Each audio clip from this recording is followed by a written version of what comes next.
accorder 60 secondes de votre vie au Seigneur? Vous le faire dès maintenant en partageant cette vidéo. Et ainsi, vous contribuez au royaume de Dieu ainsi qu'à l'évangélisation. Nous désirons répandre l'évangile dans la francophonie aux 4 vents de ce monde. Et nous réalisons que nous pouvons le faire de par nous-mêmes. Et nous avons besoin de vous. Et c'est avec vous que nous pouvons le faire. Nous vous demandons au nom du Seigneur de nous aider de tous vos moyens, de toute votre possibilité afin d'avancer ce ministère. Et vous le faire dès maintenant sans plus tarder en partageant cette vidéo à un proche, à un cousin, une cousine, à un camarade de classe, un collègue de travail, à une tante, à un oncle. Partagez cette vidéo, ainsi vous serez une grande bénédiction pour la personne qui recevra cette capsule. Bon matin à tous, je suis heureux d'être avec vous. Je me présente, je suis pasteur Jean-Isidore Bercher, le ministère AFA. Tel que semaine après semaine, nous tenons ce temps d'étude sur l'Apocalypse, sur l'enlèvement de l'Église, afin de savoir où en sommes-nous rendus par rapport aux prophéties de la fin. Nous en sommes ce matin à cette étude. Nous sommes heureux d'être avec vous encore une fois ce matin. Et l'Esprit de Christ a conduit son serviteur dans une révélation profonde concernant à quel moment aura lieu l'enlèvement de l'Église. Et le Saint-Esprit a conduit son serviteur à connaître des preuves indéniables par rapport à quel moment aura cet l'enlèvement de l'Église. Comme nous savons, il y a plusieurs propositions. Il y a celui que l'Église sera enlevée avant la grande tribulation, celui de l'Église qui sera enlevé pendant la grande tribulation, et la dernière proposition, c'est l'Église qui sera enlevée après la grande tribulation. Eh bien, ce matin, nous allons à cette étude, et c'est l'apôtre Paul qui dit, je ne veux pas que vous demeurez dans l'ignorance, car à un signal donné au son de la trompette, les morts en Christ ressusciteront premièrement. Et nous qui sommes restés, nous serons enlevés, et ainsi nous serons toujours avec le Seigneur. Et tel que nous savons, l'ignorance est une maladie qui devrait être traitée avec le plus grand soin. Et bien nous allons ce matin aller à cette étude afin de pouvoir bénéficier de cette révélation que le Seigneur, dans laquelle il nous a conduits. Et je vous demande de saisir votre Bible. Il se peut être à la chambre à coucher, au salon, à la cuisine. Donc, il soit allez recueillir votre Bible papier et nous allons ensemble ce matin aller à cette étude telle que nous avons énoncée. Nous ne voulons pas faire trop vite. Nous voulons aller mollo. Nous allons pas à pas. Nous allons marche par marche afin de laisser personne en arrière. Allez saisir votre Bible et nous poursuivons cette étude après la pause.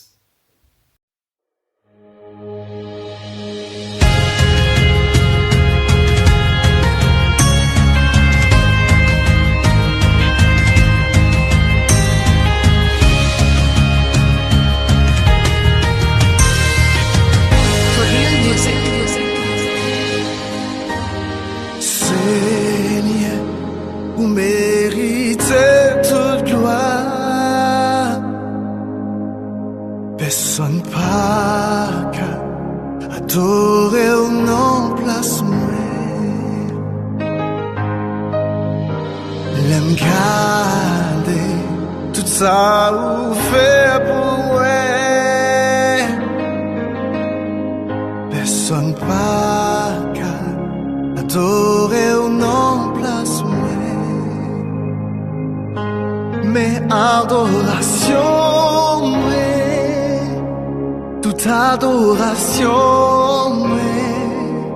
recevoir adoration, toute adoration, recevoir adoration, toute adoration, recevoir adoration,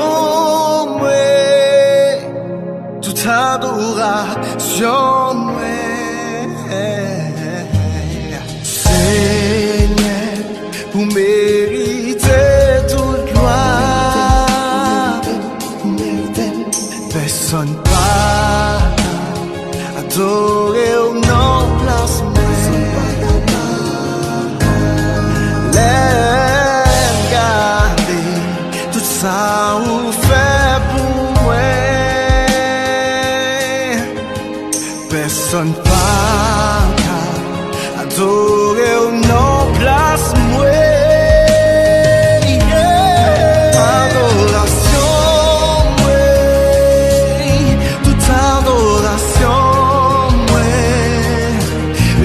adoration, ouais, toute adoration, ouais, c'est voix adoration, ouais, toute adoration, ouais, laissez voir adoration, ouais, toute adoration.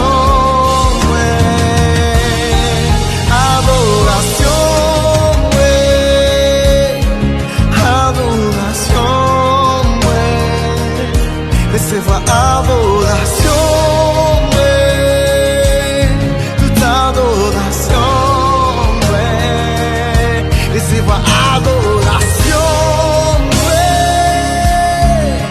toute adoration, ouais, adoration, ouais, adoration, ouais, oh God, bouge-moi. J'aimerais fermer adoration, c'est pour Alléluia.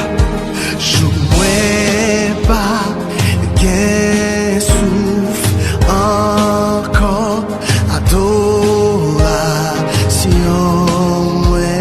c'est pour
c'est voix adoration, ouais, toute adoration, ouais,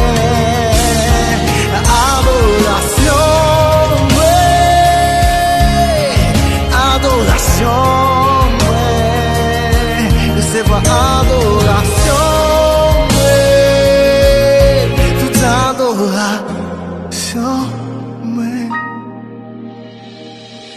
Seigneur. Vous méritez toute gloire. Alléluia. Nous en sommes de retour à cette étude c'est l'enlèvement de l'Église, à savoir où en sommes-nous rendus par rapport aux prophéties de la fin. Et bien ce matin, tel que énoncé, nous tenons ces temps d'études tout à fait spéciales. Et avant de se faire de toute évidence, nous allons nous courber pour un mot de prière.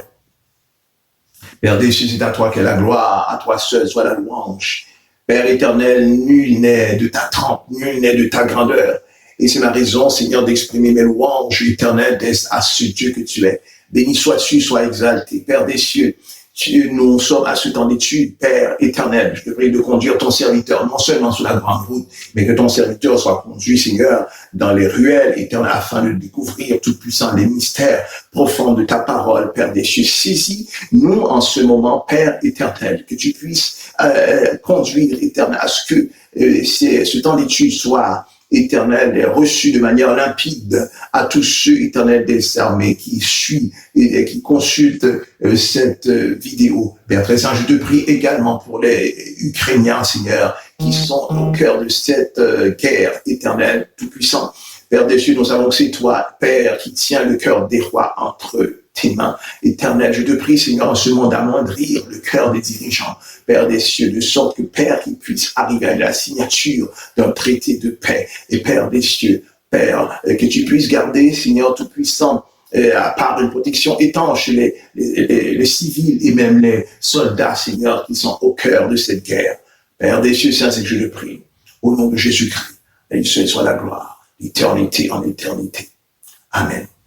Donc, nous en sommes à cette étude sur l'enlèvement de l'Église. À quand l'Église sera enlevée? Nous allons considérer Apocalypse chapitre 7 du verset 1er au verset 15. Après cela, je vis 4 anges debout aux 4 coins de la terre. Ils retenaient les 4 vents de la terre afin que ne soufflât point de vent sur la terre, ni sur la mer, ni sur aucun arbre. Et je vis un autre ange qui montait du côté du soleil levant et qui tenait le sceau du Dieu vivant. Il cria d'une voix forte aux 4 anges à qui il avait été donné de faire du mal à la terre, à la mer, et il dit, ne faites point de mal à la terre, ni à la mer, ni aucun arbre, jusqu'à ce que nous ayons marqué du sceau le front des serviteurs de notre Dieu. Et j'ai entendu le nombre de ceux qui avaient été marqués du sceau, 144 000 de toutes les tribus des fils d'Israël. De la tribu de Juda, 12 000 marqués du sceau. De la tribu de Ruben, 12 000 marqués du sceau. De la tribu de Gad, 12 000 marqués du sceau. Et nous allons au verset, nous faisons un saut pour rebondir au verset 9. Après cela, je regardais, et voici, il y avait une grande foule que personne ne pouvait compter, de toute nation, de toute tribu, de tout peuple et de toute langue. Ils se tenaient devant le trône et devant l'agneau, revêtus de robes blanches et de palmes dans leurs mains. Ils criaient d'une voix forte en disant, le salut est à notre Dieu qui est assis sur le trône et à l'agneau. Et tous les anges se tenaient autour du trône et des vieillards et des 4 êtres vivants. Ils se prosternèrent sur leur face devant le trône et adorèrent Dieu. Nous faisons encore un saut pour rebondir au verset 13. Et l'un des vieillards prit la parole et me dit, ceux qui sont revêtus de robes blanches, qui sont-ils et d'où sont-ils venus? Je lui dis, mon Seigneur, tu le sais. Il me dit, ce sont ceux qui viennent de la grande tribulation.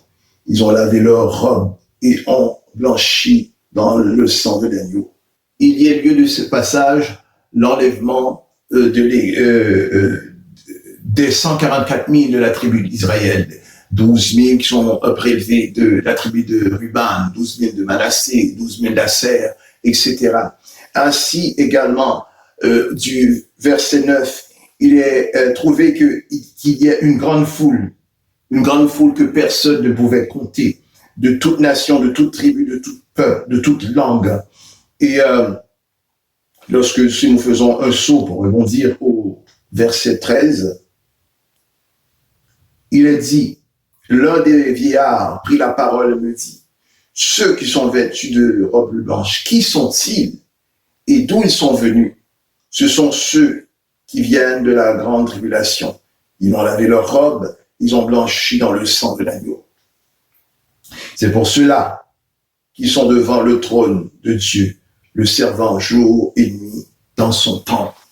Alors il est trouvé que ceux qui sont prélevés parmi les 144 000 d'Israël, il y a cette grande foule qui compose toute une masse.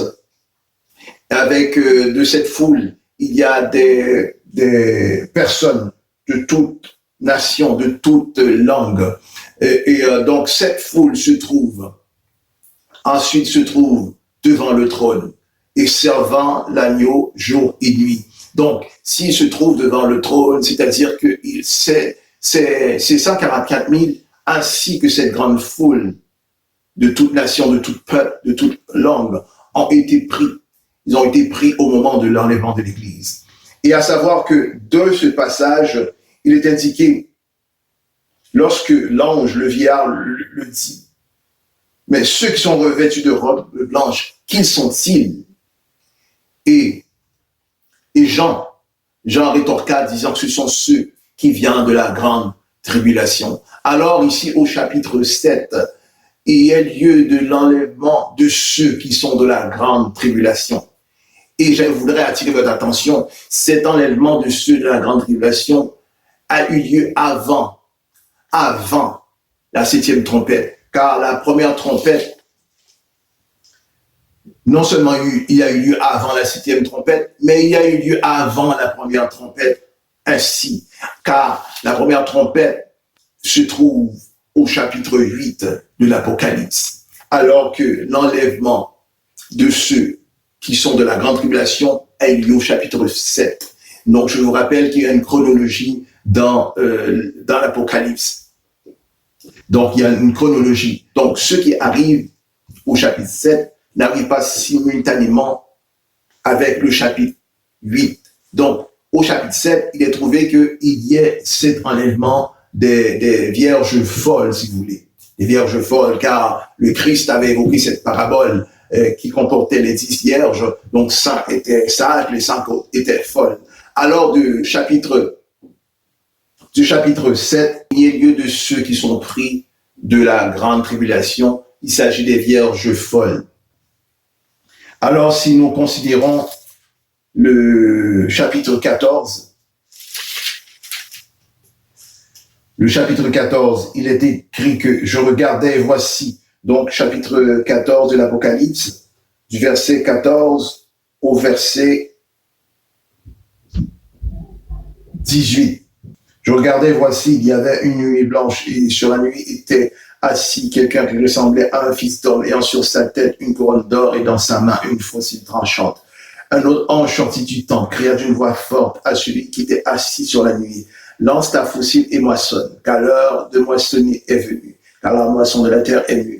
Et celui qui était assis sur la nuée jeta sa faucille sur la terre, et la terre fut moissonnée. Un autre ange sortit du temple, qui est dans le ciel, ayant aussi une faucille tranchante. Un autre ange qui avait autorité sur le feu sortit de l'autel, et s'adressa d'une voix forte à celui qui avait la faucille tranchante, disant, lance ta faucille tranchante, et vendange les grappes de la vigne de la terre, car les raisins de la terre sont mûrs. Et l'ange jeta sa faucille sur la terre, et il vendangea la vigne de la terre, et la jeta dans la vendange, dans la grande cuve de la colère de Dieu. Donc, du chapitre 14 de l'Apocalypse, il s'agit encore de l'enlèvement des vierges folles.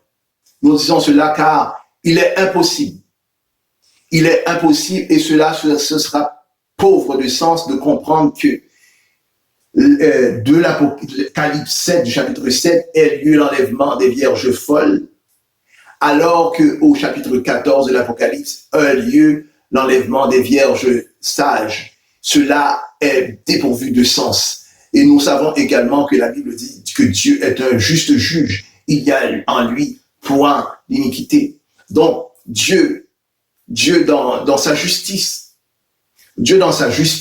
ne saurait d'aucune manière prélever ou bien encore enlever, si vous voulez, les vierges folles avant les vierges sages. Donc, nous savons que les vierges sages, c'est eux qui ont des éléments compensatoires, car ils ont marché dans la crainte, ils ont marché dans la sanctification, ils ont marché de manière fidèle au Seigneur. Donc, il est de manière absolument non discutable que les vierges folles soient prises avant les vierges sages. Donc, il se trouve que dans Apocalypse 7, il y a lieu des vierges folles qui sont prises. Et toujours encore dans l'Apocalypse 14, il y a toujours lieu des vierges folles qui sont prises au cœur de la grande tribulation. Alors que les vierges sages sont prélevées, ont été enlevées beaucoup bien avant cela. Donc, nous voulons reprendre. De par Apocalypse 7, il y a lieu de l'enlèvement des vierges folles. De Apocalypse 14, il y a toujours lieu de l'enlèvement des vierges folles. Car il n'est aucune manière, dans aucune possibilité que les vierges folles soient prises avant les vierges sages. Donc nous avons 3 enlèvements. Le premier enlèvement, c'est l'enlèvement des vierges sages. Le second, l'enlèvement des vierges folles.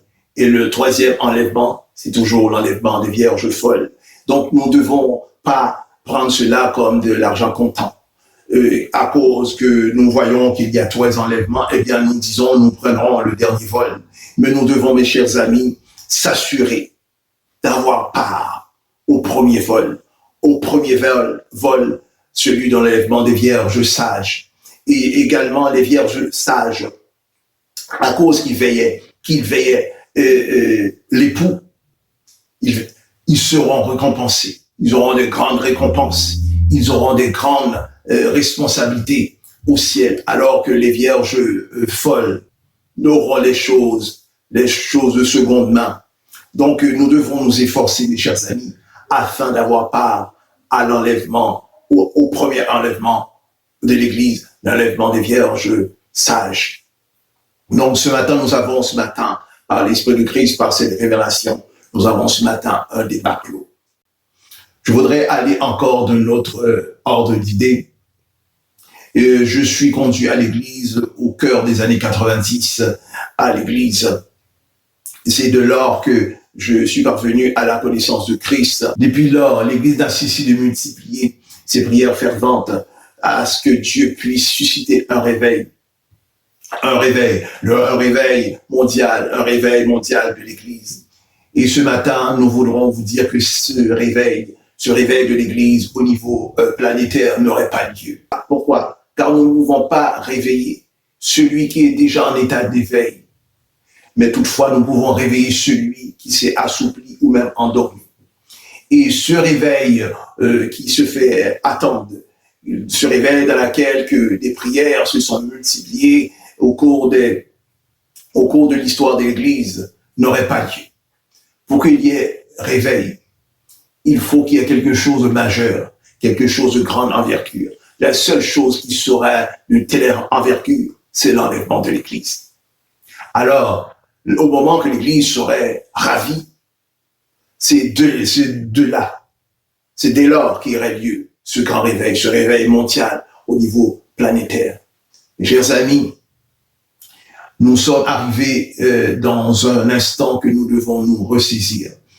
Et nous savons que l'enlèvement de l'Église est très, très, très proche.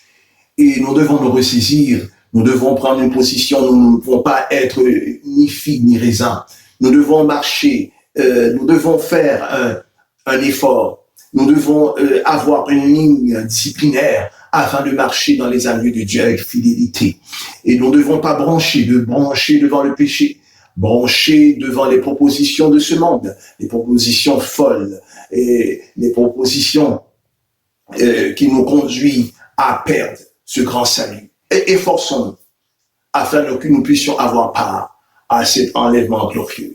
C'est la joie, c'est la félicité du chrétien, à savoir que nous serons dans cet enlèvement glorieux.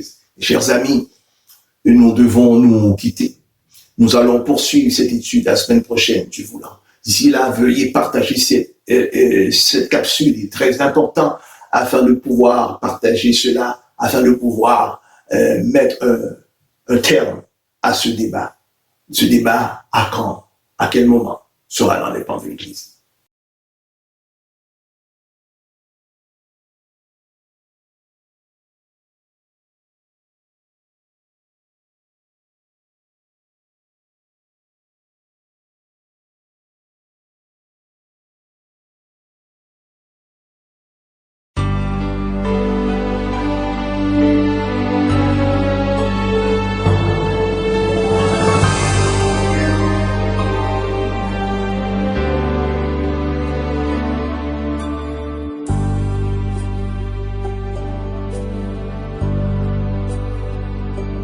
Je sais qu'un jour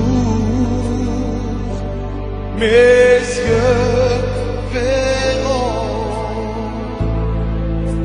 Jésus.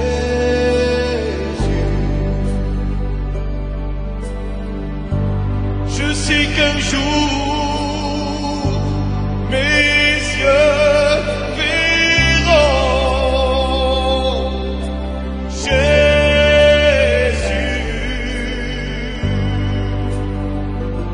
Si je marche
mes